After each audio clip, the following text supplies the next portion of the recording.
එක්ක කරන්න ගිය ගනුදෙනුවේ කී වතාවක් නම් වැටුණාද? එතකොට මේ සොඳුරු ආශාදායකයා ඇක්ෂන් කියලා කිව්වහම ඇයි අක්ෂයා විතරක් ආවේ කෝ ඔයා? මම තේරුල්ලක් කැටන කී පාරක් වැටුණාද?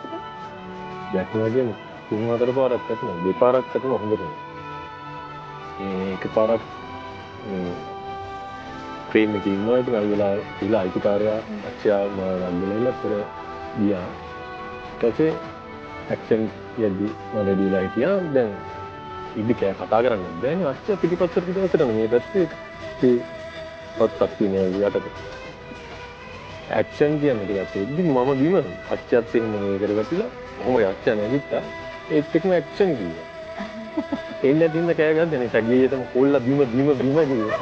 ඒක උඩ තමයි දන්නේ නැත්තම් මම වැටලා තප්පර 15ක්. ඒකට ආව ගයිඩ් කරපු ආව ට්‍රේන් කරපු අදාළ මහත්මයෙක් හිටියේ ඒ මහත්මයාගේ දත එකක් දාලා ඒක ඒ කියන්නේ අපි මෝරියට මම කලින් ගියා. අයියා මට ඒ ට්‍රේන් කරන්න මේ දේවල් ටිකක් දීලා කොහොම හරි රවිව මතක් කරන්න ඕනේ අක්ෂයාගේ අයිතිකාරය. රවි මොනවා හරි එකට වැඩකට ගිහිල්ලා එයාගේ යාළුවෙක් දැම්මා.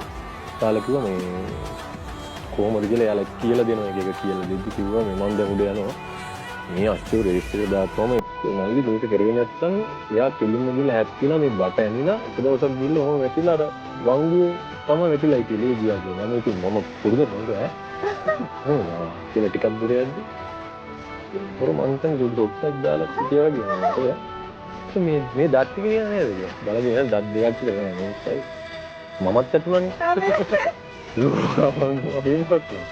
නෑ අක්ෂයා මම ඔයාලට හොඳට පුළුවන් නේ යන්න. ඔව් හොඳට පුළුවන්. ඉතින් මම මේ රේස් එක යන ගමන් එළුවෙක් කියලා. එළුවදී අක්ෂයා බලලා එයාලා එන ඉස්සෙනවා කියන්නේ. එහෙම අනිත් පැත්තට දත් ටික. ඉතින් ඒ වගේ කීටම ප්‍රැක්ටිස් කරා මම. ඇත්තද?